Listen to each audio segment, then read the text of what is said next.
사법농단 의혹의 핵심 실무자로 지목된 임종원 전 법원행정처 차장을 구속한 검찰이 강도 높은 조사를 이어가고 있습니다. 검찰은 오늘까지 이틀 연속 구치소에 수감된 임 전 차장을 불러 조사했는데 임 전 차장이 소위 윗선에 대해 입을 열지 주목됩니다. 김정래 기자의 보도입니다. 수의를 입고 마스크를 한 임종원 전 법원행정처 차장이 호송차에서 내린 뒤 교도관에 이끌려 서울중앙지검 조사실로 들어갑니다. 지난 27일 새벽 구속된 임 전 차장은 어제 검찰에 불려나왔고 오늘이 두 번째 소환 조사입니다.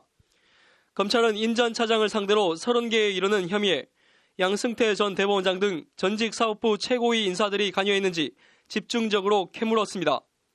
검찰은 재판 개입 등 혐의가 상당 부분 소명됐다는 법원의 판단을 받은 만큼 임 전 차장을 상대로 상급자였던 박병대, 고영한 전 법원 행정처장과 양승태 전 대법원장의 지시 여부를 확인하는 데 주력하고 있습니다.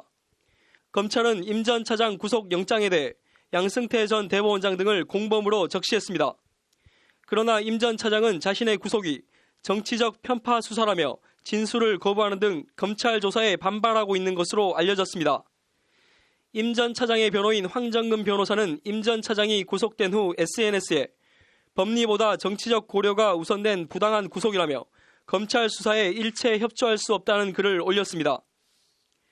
임 전 차장 측은 구속 적부심 청구도 검토하고 있는 것으로 알려졌습니다. 앞서 임민성 서울중앙지법 영장전담 부장판사는 임 전 차장에 대해 범죄 사실 중 상당한 부분에 대해 소명이 있고 피의자의 주의 및 역할, 현재까지 수집된 증거 자료, 수사 경과 등에 비추어 볼 때 증거인멸의 우려가 있으므로 구속의 필요성과 상당성이 인정된다며 구속영장을 발부했습니다. 검찰은 임 전 차장을 구속기간이 만료되는 다음 달 15일까지는 기소할 방침입니다.